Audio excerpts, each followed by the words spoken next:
Our guests today are a trio of old friends. I know I've been saying that a lot, but these truly are friends, and I've been around for a while. Annalisa Barrett is a senior advisor with the KPMG Board Leadership Center. She's based in San Diego. Nicole Sandford is executive VP and Global Board Services Leader with the Ellig Group. She's a director recruiter now. She's based in Sandford, Connecticut. And Allison Handy, a partner of Perkins, Coie in Seattle. She's been on quite a few of my vid guides so far. Thank you, Allison. I'm Brock Romanek.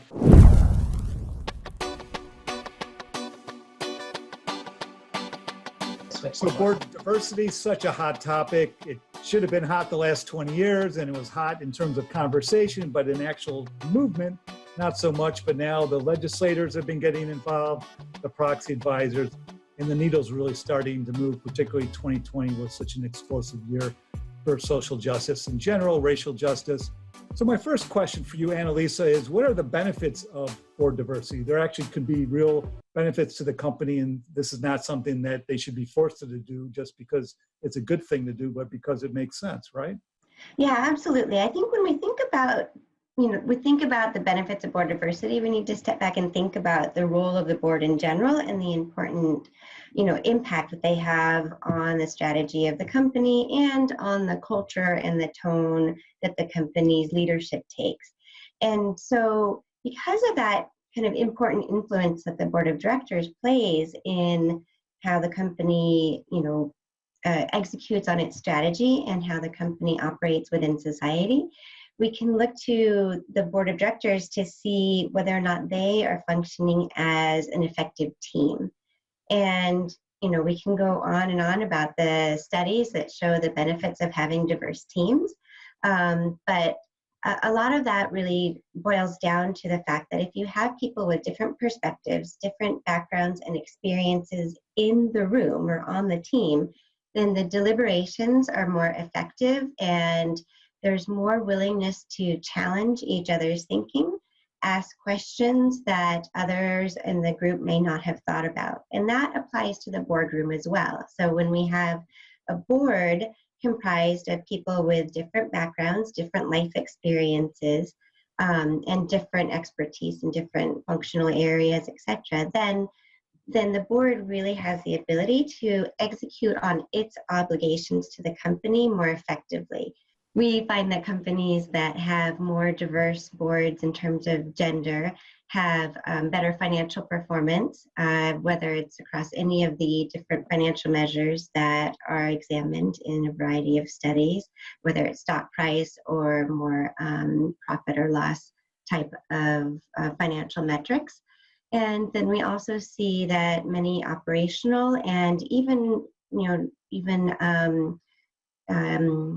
environmental and social measures also the companies perform better along those lines with more diverse boards as well. So the benefits are many, in addition to the benefits that it gives people throughout the organization to see that the people who are leading their company, the people at the top of the organizational structure, look like them and may have shared life experiences. It also allows people from different backgrounds who are working in the company to have more, more role models at senior levels of the organization. So financial performance, other aspects of firm performance and impact in society, and leadership examples as well. And if the company's in an industry where it might have trouble recruiting, of course, it might help with that. And then customers, customers are sometimes absolutely buy from companies that look like them as well. Yeah, absolutely. We're seeing that so much more these days with, millennials and even younger generations being very much focused on where they're spending their dollars and where they're investing their money, and how their actions are impacting corporate behavior and how that comes back to serve society. And we also see, people being much more selective when choosing companies to commit their talent to. So Elsa, what about the current state of play? As I alluded to in the beginning, there's been sort of a pretty flat line, at least particularly for gender diversity, but I imagine the numbers for racial diversity too are pretty flat over the last decade or so. But You have the numbers, I don't. Yeah, well, and I think there are, there's various measures that you can look at, and there's a number of different organizations that put out some statistics. So I've tried to pull a couple of measures that might give a sense of things. But again, if you slice and dice it differently, you might get some different, sort of a different bit of a picture. But in terms of gender diversity, actually, public companies have done a little bit better in the last 5 years. So for Russell 3000 companies, the numbers I've seen are, it went from about 13% of Russell 3000 board seats were women in 2015 to over 20% now. I think we're around 21%. And in 2019, apparently the last S&P 500 company that did not have any women on the board put a woman on the board. So we got that in 2019. And if you look at the S&P 500, at this point, like I said, we're now over 20% for the Russell 3000. But for the S&P 500, it's more like 26% women. So there actually has been some movement. And we'll talk, as we go on about different initiatives and reasons that maybe companies have really started moving on gender diversity in the last few years. In terms of racial and ethnic diversity, as you mentioned at the outset here, Brock, that has become a much more talked about thing in the last year for sure. But there really hasn't been as much movement there. It's pretty flat. I think one survey I looked at said, again, among the Russell 3000, went from about 8% racial and ethnic diversity on boards to about 10, in 2008. To about 10% in 2019. So not much movement there. And this year, like I said, it's been a big, really a big topic of conversation. We're going to talk in a little bit more about some of the initiatives. But one I think that's just very illustrative of the focus right now on racial and ethnic diversity on boards is the fact that companies have jumped on this. So there's an initiative called the Board Challenge, which was announced earlier this year. And at the time it was announced, it was about 40 public companies saying, each of us is going to add a Black board member in the next year. So we're going to talk about some other initiatives, but companies themselves have come out kind of on the leading edge of that aspect now that they've kind of gotten on board. And as I understand, smaller companies tend to lag the larger ones when it comes to this area. Why do you think that is, Annalisa? So I think there's a few reasons for that. One certainly is, one of the reasons for the improvement in board diversity ostensibly is due to, the recognition by many of the large institutional investors that these benefits of board diversity do benefit their investment portfolios as well, and they have really taken several of the funds have really taken hard stances and have really engaged with companies to encourage diversity in the boardroom.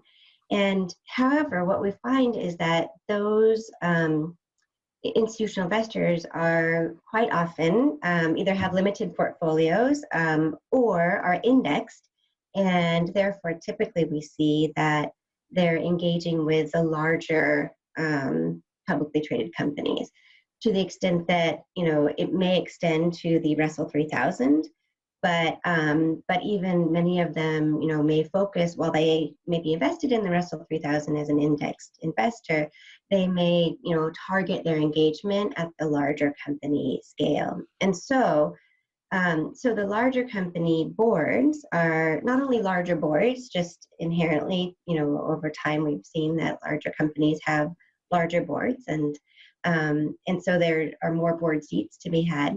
But there's also this pressure coming from the institutional investors to increase board diversity.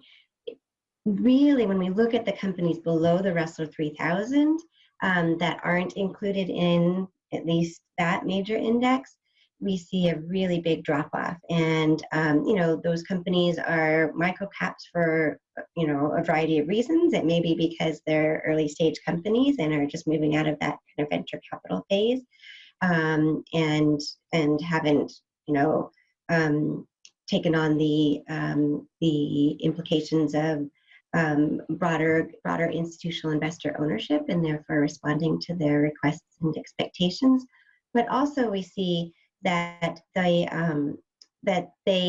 are sometimes failing companies and cutting back on everything, and therefore, minimizing their board service. But I feel like the other issue is that they just aren't as much in the spotlight, whether it's from media attention or from investor attention. They may be smaller in terms of employee size. They just have fewer voices communicating with the board about desire for board diversity. And so I think that those are the reasons that combine to see the smaller companies be less likely. And we've seen that across all different types of diversity, whether it's gender, racial and ethnic background, even age diversity is less at the microcap and small companies. And Allison touched on initiatives. Let's talk about the investor initiatives, which I think in this area, investors have, some of them have been out there a long time asking for better board diversity and have not seen results. But there are, there's been a larger and larger group of investors speaking up.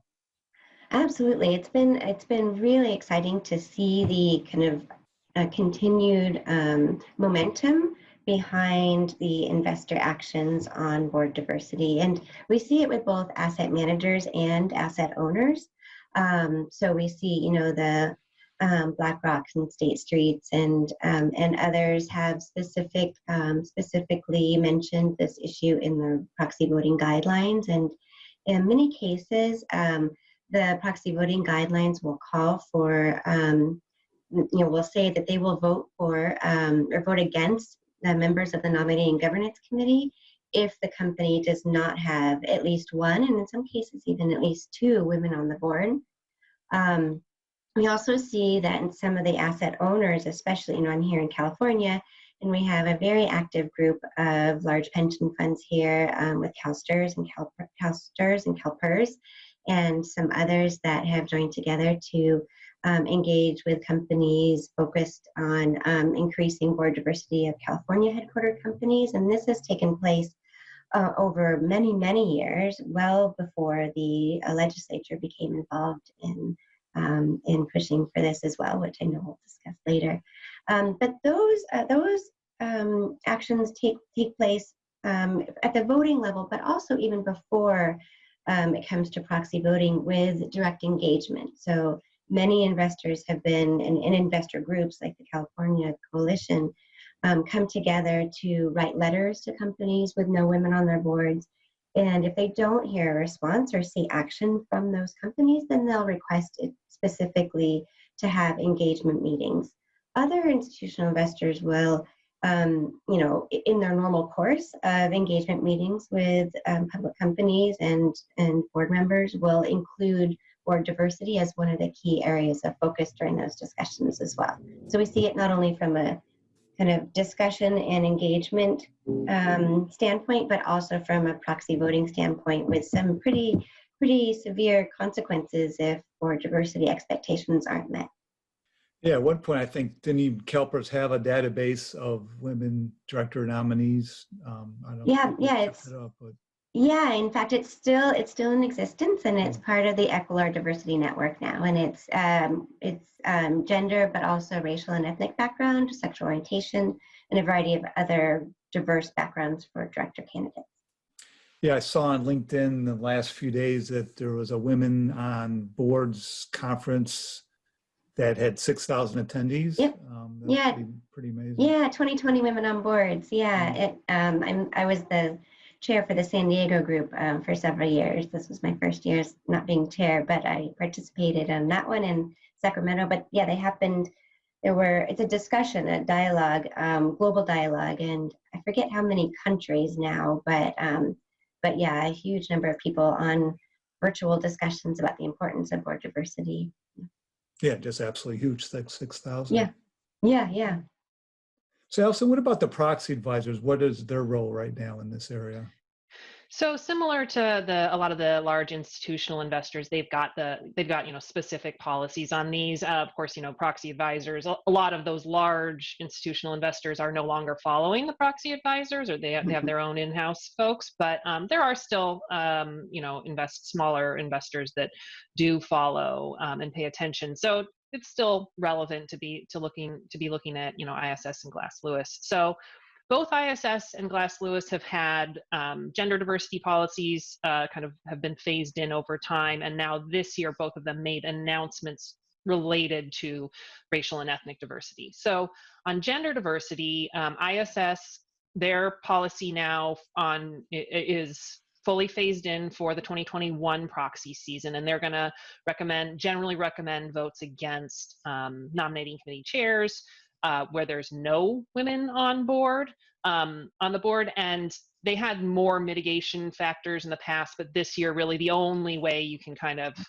get out of it if you don't have any women on the slate for this year is if you had a woman on the board as of the last annual meeting and you have made a firm commitment to adding one in the next year. Glass Lewis's policy is for the 2021 season. Pretty similar. If there are no female directors on the board this year, they will generally recommend against. Next year, for 2022, they're generally going to recommend against if there are not at least 2 women on the board. Although for smaller boards under 6 or under directors, it's just 1. So then this year, they've both now announced policies somewhat related to racial and ethnic diversity. So ISS both of them are basically going to note it this year. ISS said they will highlight a lack of racial or ethnic diversity, basically to help investors have a dialogue with companies about that. And then for 2022, they'll do a recommend vote against the nominating committee chair if there's no apparent racial or ethnic diversity on the board. And then Glass Lewis, they haven't announced a firm policy like that, but have just said for this year, they're going to be looking at racial and ethnic diversity on boards. And if there are other issues noted and there really is no diversity, it might go into some of their recommendations. So it sounds like these policies could even be updated again next year. And so this is sort of a fast moving area. And then you're in the state of Washington, and so you've seen firsthand some legislative initiatives. Of course, California is not too far away. What has happened there? Yeah, so I'll kind of run down them. So obviously California was the headline, right? 2018 adopted their gender diversity statute requiring at least 1 woman on board by end of 2021, at least, between 1 and 3, depending on the size of the board, by the end of 2021. A lot of other states looked at that. I think quite a few sort of started down the path of doing something and maybe adopted, resolutions saying we want boards to have more diversity, but not really doing too much. Illinois, Maryland, and New York all adopted mandates for reporting basically to the Secretary of State. So it's in, your corporate annual report. Companies are supposed to be reporting, and secretaries of state are supposed to put out reports and that kind of thing. So it's really just a reporting thing.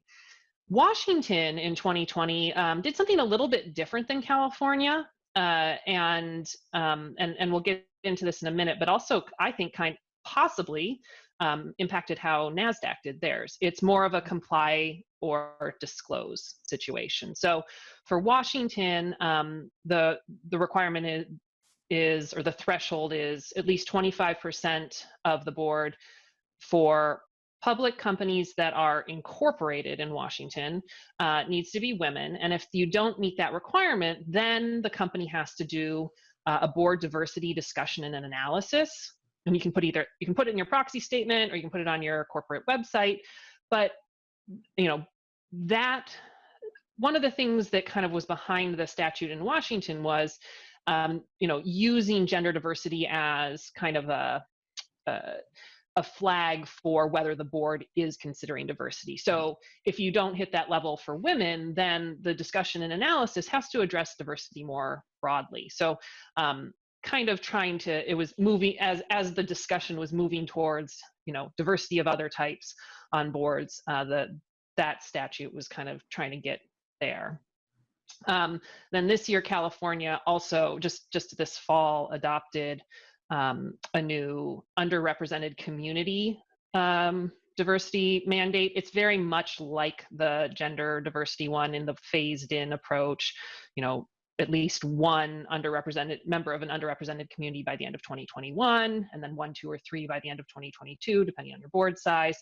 And there it's race, ethnicity, and sexual orientation are the underrepresented communities, and they spell out in the statute, how they define those things. The Nasdaq proposal, which just came out, is a lot like the Washington one. So this is a proposed rule, came out at the beginning of December. Nasdaq has submitted it to the SEC, so now it's subject to SEC approval. So we will see kind of what the timing is there. But similarly, it's a comply or disclose. So Nasdaq, the requirement eventually, it's going to be a phased-in approach as well, but eventually the requirement would be every board, every company listed on Nasdaq needs to have at least one person who self-identifies as a woman and one person who self-identifies as being from an underrepresented minority or LGBTQ+. And if you don't have those at least two diverse members on the board, you are going to have to disclose, why that is, and sort of similar kind of like discuss it. In addition to those requirements, there's also just going to be a flat out disclosure obligation for companies listed on NASDAQ. And in the rule, they proposed a chart, basically. It's a matrix showing, reporting on diversity characteristics of your board. It's not list each director's name and, check the boxes for them. It's a little bit more aggregated than that. But I think one of the really important things for companies to start focusing on as they might have, either state mandates or something like this NASDAQ rule, or other, if they start complying with sort of requests from some of the institutional investors, is getting the board, accustomed to and ready for the fact that these disclosures might start getting made in the proxy statement. Different law firms have put out some recommendations, and people are starting to talk about, okay, how do we ask this question in the D&O questionnaire every year? And I think one of the things that's really important to keep in mind, and this kind of goes to some guidance that the SEC put out a couple of years ago too, this really needs to be consented to, right? Directors should know that, even if it's on an aggregated basis, that these disclosures might be made about them. If you're going to put it in your D&O questionnaire, the way I'm thinking about it, the way I think I'm recommending to clients to talk about it is have that discussion with the board first. We're getting pressure, or there might be these rules that are going to require us to put out this information, including if we're on NASDAQ. And so we're going to start putting a table that looks like this in the proxy statement. Talk about that with the board first before putting a question in the D&O questionnaire that says, please check off which boxes apply and please consent to us disclosing this information. Yeah, that's great stuff. I just actually taped a panel about how to handle human capital management disclosure. We talked about the NASDAQ proposal a little bit, but you made a bunch of points that were not covered in that panel, so this is a good companion one to that. I also have a separate vid guide that I made this morning about proxy design and the types of graphics that have been used so far to illustrate board diversity, and so that's a 2-minute video. Nicole, let's talk about what you're doing. The director, you're on the front lines here, and you've been writing some great pieces. What are common board refreshment mistakes that tend to hinder greater diversity? Well, I think that we're still not where we need to be in terms of board turnover. I don't think anyone believes that there are enough seats that are opening up on an annual basis. And the statistics are a little bit strange, to be honest with you. I mean, we saw a big push towards implementing retirement ages, a decade ago, retirement policies. But the large companies are actually starting to shift a little bit. The age is getting older, the retirement requirement, and that we actually saw a shrink in the number of companies that had retirement policies last year. Not a big rollback by any stretch, but it's kind of a strange situation to see it going backwards at all. We also, even though most companies do now have annual assessment processes for the board, less than half in the S&P 500, and this is all from the Spencer Stewart Board Index, which is just fantastic data on what's happening in the board. That 44%, I think, way less than half, are doing individual director assessments, and as a result, I don't think we are still at a place where underperforming directors are moving on as quickly as they probably need to be. So that's really interesting thing to see. And the tenure continues to be long. I mean, most of the people that rolled off the S&P 500 this year had been on for over a decade, and a big chunk had been on for more than 15 years. It's a long time. And I know there's this sort of belief that you have to keep people on with the institutional knowledge.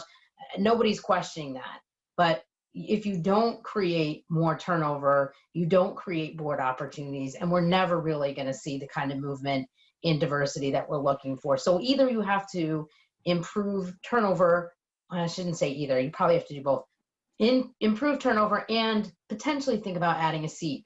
I'm working with a lot of companies now that have just said, we're not going to wait for a seat to open. We're going to add somebody now. And that's becoming pretty common, which is great. But I do think that doesn't solve the underlying issue with respect to tenure. I saw an interesting study, a bank director published a survey too, where a shocking number of people in that survey said there was at least one or more, and in many cases more than one, director on their board that had outlived their usefulness and should be exited. And it left me kind of sitting back and thinking, okay, well, whose job do they think that is, right? So it's an interesting situation for sure. But I do think at the end of the day, tenure is a major challenge. Yeah, there was an article in the business section of the Washington Post. There's hardly any business section in the Washington Post anymore, but there is a little bit of one. And the article talked about the fact that boards want to have former CEOs on their board, and those tend to be all old white men. And then what you're getting to, how do you solve that problem is. Well, that is a slightly different problem, Brock, but they're related, right? I do think, there's a lot to be optimistic about in 2020 about this topic. And one of the most important pieces of optimism that I hold on to is that boards who have opened their minds a little bit in the past. So, it used to be you couldn't talk to a board about putting someone on adding a director who was, under 60, I mean, much less 50, right? You couldn't even have that conversation. It used to be that they only wanted to talk to people who were already on a board, which meant you could only trade up in board. You couldn't really ever just jump in on a Fortune 500 board. So no first-time directors, we're not going to talk to them. No CEO, no, they all have to be either current or former CEOs. Well, the companies that have opened their minds a little bit and added someone who didn't check any of those boxes are now coming back and saying, we want someone exactly like that last person you got us. Was so good, added so much to the quality of the conversation. We want more of that. And so their eyes have really been opened, I think, in terms of, and they're believers. And I'd say most of the diversity searches that Ellig is doing now, and our searches are never diversity searches, but we're searching for candidates, and we always have, and that's the reason why I joined Ellig in the first place, is always have presented a diverse slate. Most of our work, 75% of our board placements are with repeat clients because they say that person was so great. Well, now people say, well, are you only presenting diverse candidates? How does your rates are so good? Well, there's such a backlog of talent that it's really hard to compete with some of the people who are getting their first shot at it. They're spectacular. I mean, they didn't have the luxury of just climbing up the corporate ladder like some of their white colleagues.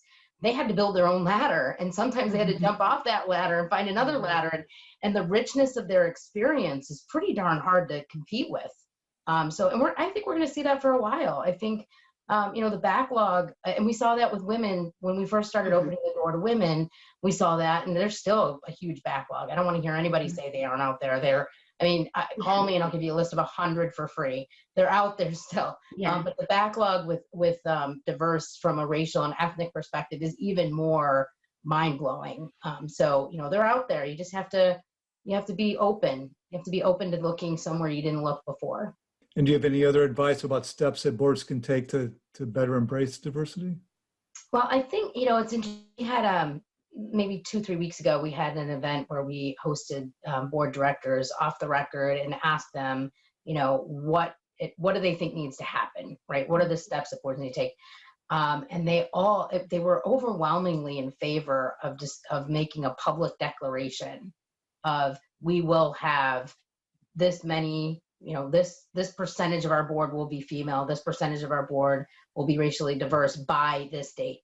Putting a line in the sand, because they know that once that's out there, it will get done. So there was a lot of discussion about that, publicly committing.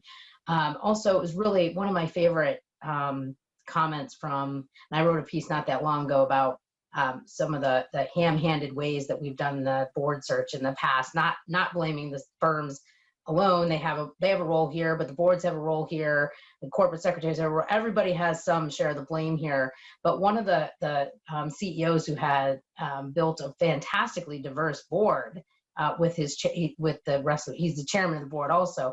But he said, we wouldn't tolerate this kind of performance from any other consultant or any other group or executive in the company. If I told some consultant and a COO, I want you to go build a plant in China, and they came back and said, we built it in Thailand, I'd say, what did you not understand about I wanted a plant built in China? And he said, but we routinely accept slates that are not diverse, routinely. And we hear, oh, there isn't anybody out there, or you have to recalibrate your expectations. He's like, the outcomes that we're looking for are very clear, and we have to stop accepting the unacceptable and push harder to get better candidates that meet the criteria. So, he was, I think there was a lot of really great ideas, but, being publicly transparent about what you want to do was a big one. And I also think, and I'm sure the other panelists have some comments on this too, you can't unlink the problem we have with getting diverse executives into the CEO corner office from the problem we have with diversity on the board. These things tend to move very much together. Even if you're open to looking for people who are not CEOs, we've seen for decades, they move together. So it's a bigger question. And that's probably, to me, that's a much harder problem to solve than the board. The board, we can make that happen, but how do we get people who are very much incentivized to maintain the status quo because it works for them to get out of the way and let diverse people step in? That's a much harder nut to crack, in my opinion, but I'd be interested in others' opinions as well. I think that the board plays a role in setting expectations for management to make those opportunities available for diverse high potential workers wherever they are in the organization, to make sure that they have a path to those senior positions. And if the board is diverse, they might be more likely to push management to become more diverse as well, and put in place the processes and development programs and outreach programs and everything else that is required to get there. I was going to say something else about what you were talking about in terms of the turnover. And I think that because I think you're absolutely right. I've heard so many times exactly what you were describing, where, directors, especially bringing women on board, especially here in California, where there are so many all-male boards that are no longer all-male boards. And so many of the male directors have commented in discussions and one-on-one, but also in panel discussions and elsewhere, that they now realize what the benefits are of having women in the boardroom in this example, and that they want more, and that they they weren't maybe they weren't intentionally not seeking female director candidates previously, but now they're intentionally seeking them because they see the benefits and the change in the conversation, etc. And I think that as we bring in new generations of directors, whether it's the younger people or directors who are not from the traditional kind of path to the boardroom, and just as director turnover happens naturally anyway in terms of, retirements, as we bring directors in, as part of that onboarding process, setting some expectations for how long director service is important, so that you're not saying to someone, welcome to our board, you'll be here until you can't stay awake in the board meetings. You're saying to them, you are here because of your skill set, your expertise that you're bringing to our board. It matches our strategy in these 3 ways, and we look forward to your guidance. When our strategy changes or when your, expertise is no longer a match, we look forward to supporting you in other endeavors, right? And so going into board service without a lifetime service expectation, I think is something that will happen. We may need to help it happen more quickly, but I think that it will happen over time. And even to Allison's point about the expectations of the disclosure about, we don't have right now, we don't have any disclosure about any demographic background of directors, right? We have to read bios to find out their gender. So, but having that expectation change, because now directors are joining boards knowing that, that their demographics are something that is up for scrutiny, and they may be more willing to, because of that, people who are comfortable with that being, publicly disclosed will be more likely to seek board service, and those who are more private and not comfortable with, their demographics being subject for scrutiny may not seek board service. And I don't think that there are that many people that would limit the pool, but I think that, it just goes as part of the expectation for serving on a board. I was just going to add one thing to I think what I've heard both Annalisa and Nicole talk about a little bit already, but the sort of the idea that boards are, once they open up a little bit to diversity and start adding diverse board members are, they really are interested in, hey, this is making the conversation better. What else can we do? And I'll just say sort of anecdotally from my own experience, I've been working with the Onboarding Women program in Seattle, which is like a local program started by a couple of business organizations here, where we put, some 25 to 30 women executives through an academic year session to kind of get them board ready. We've been doing it for 5 years. And what I hear over and over again from some of the women board directors who are mentors in the program and who do a lot of the presentations is that, being that first woman on the board is, it's tough. You've got a lot riding on your shoulders. And, once you've got 2, and especially once you have 3 women on a board, it just makes the conversation so much more productive, and you're no longer a token, diverse board member. So once once companies start opening up to more diversity and being ready for different perspectives and different voices on the board, it just, you get rid of the tokenism and make it a really useful discussion. Yeah, and the studies bear that out, right? That once you have 3 women on the board, financial performance is better, and you hear it. I hear it so often anecdotally as well. That once you're not the only of any underrepresented group in any group really, but in the boardroom even more so. I think you don't feel like each of your comments are taken as representing the group that you come from or that you represent. Yeah, I mean, my own personal experience is running the Women's 100, and just the fact of the first year when the women all gathered, most of them who didn't even know each other, and they came early and they met in the hallway, and it was just an incredible amount of energy. And I'm really convinced that if it was 100 men, it would be different. Just the conversation alone between men tends to be a little bit different than women. So I could see how in a group setting, all my mentors in my career mostly have been women, and I think it's been a great benefit because I've had a better connection and more open conversation. I could be wrong because I didn't have the other experience, but for me personally, it was definitely beneficial to have those mentors that I've had. So thank you for your time today. This was a wonderful and informative session.